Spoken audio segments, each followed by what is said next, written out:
Yes, there are minimum height requirements for both the service panel and the meter socket. NEC Section 230.70 specifies the requirements for the service panel, while NEC Section 230.70 addresses the meter socket. Specifically, NEC Section 230.70 requires the service panel to be readily accessible and installed so that the top of the highest overcurrent device is not more than 6 feet 6 inches above the floor or working platform. This ensures that electricians and other qualified personnel can easily reach and operate the breakers or fuses within the panel without undue strain or the need for ladders. The purpose of this regulation is to promote safety and ease of maintenance.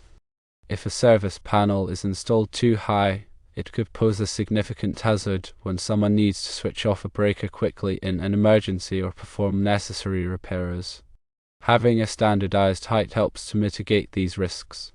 NEC Section 230.70 requires the meter socket to be readily accessible and no more than 5 feet 6 inches from the floor or working platform. The meter socket's height is crucial for utility workers who need to read or replace the meter. A consistent height ensures they can do so efficiently and safely across different installations. The meter socket is where the utility company measures the electrical consumption of a building, so its accessibility is paramount. Accessibility refers to being able to reach the equipment without obstruction or difficulty. This means the area around the service panel and meter socket must be clear of obstacles that could impede access. Obstacles might include stored items, landscaping, or architectural features that were not considered during the initial installation. The concept of a working platform is also important. This isn't always just the floor. It could be a permanently installed platform designed to provide a stable and safe area for working on electrical equipment. If a working platform is used, the height measurements are taken from the surface of that platform. The purpose of these height requirements is to standardize installations to ensure safety and ease of access for qualified personnel. These requirements are intended to prevent accidents and facilitate maintenance. In your case, the meter socket is at 64 inches, which is 5 feet 4 inches. This is 2 inches short of the 5 feet 6 inches requirement specified by NEC Section 230.70 This means the installation does not currently meet code standards, and adjustments are necessary to comply. The inspector is correct in requiring you to raise the service panel to meet the minimum height requirement for both the panel and the meter socket. The height of the meter socket influences the placement of the service panel when they are installed back to back. Since the meter socket is too low, it impacts the overall compliance of the electrical setup. Firstly, consider the specific wording of NEC Section 230.70 and 230.70 to fully understand the requirements. These sections explicitly state the height restrictions. Secondly, assess the current installation to determine the best way to correct the height discrepancy. This may involve raising the meter socket or adjusting the service panel. Thirdly, ensure that any modifications are done by a qualified electrician who understands local codes and regulations. This will help ensure that the installation is safe and compliant. Fourthly, document all changes made to the electrical system.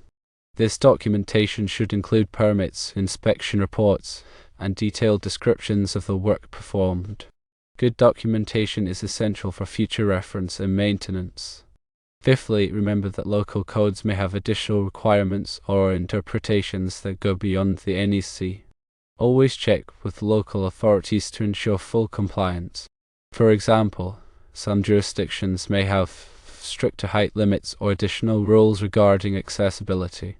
Sixthly, consider the long-term implications of the installation. Ensure that the placement of the service panel and meter socket is convenient for future maintenance and upgrades. Think about potential obstructions that might arise in the future and plan accordingly. Seventhly, use appropriate tools and equipment when working on electrical installations. This includes using insulated tools, wearing appropriate personal protective equipment, and following safety procedures.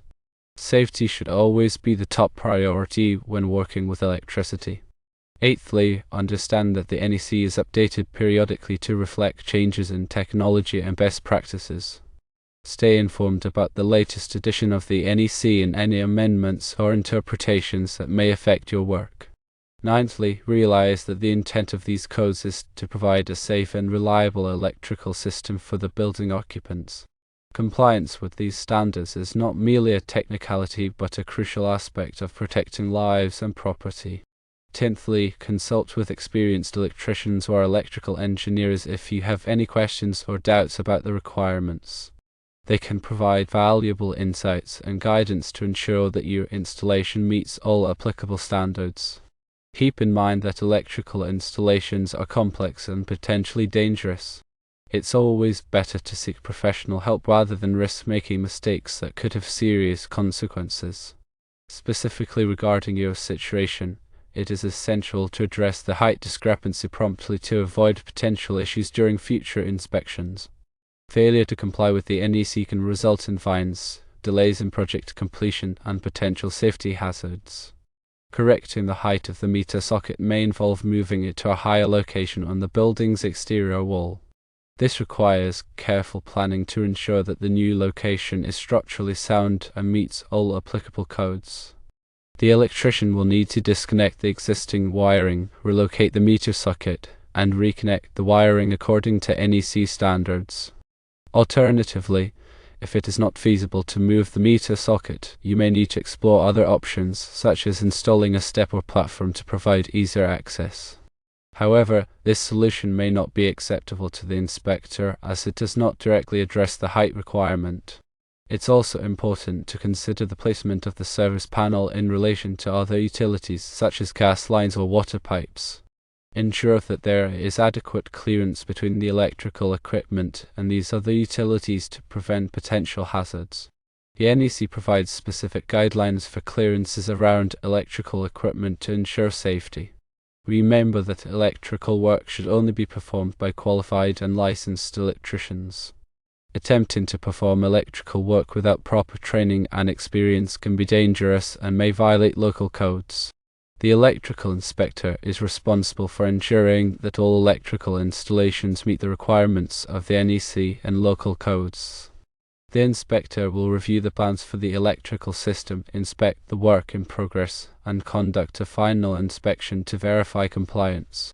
If the inspector finds any violations, they will issue a notice of non-compliance, which must be corrected before the electrical system can be approved.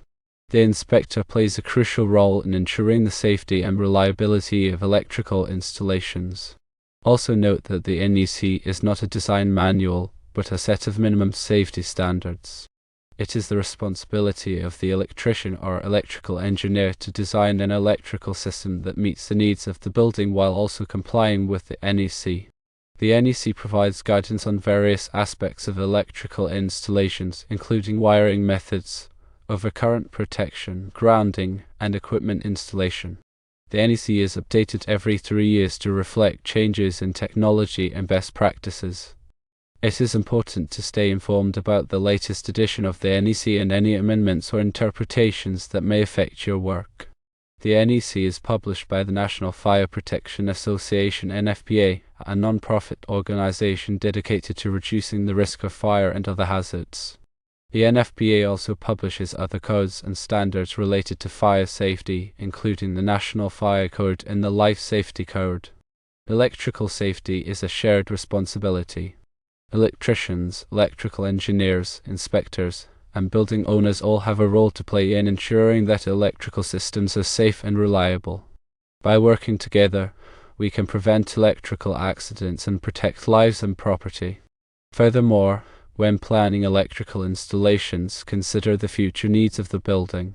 Think about potential expansions or renovations that may require additional electrical capacity.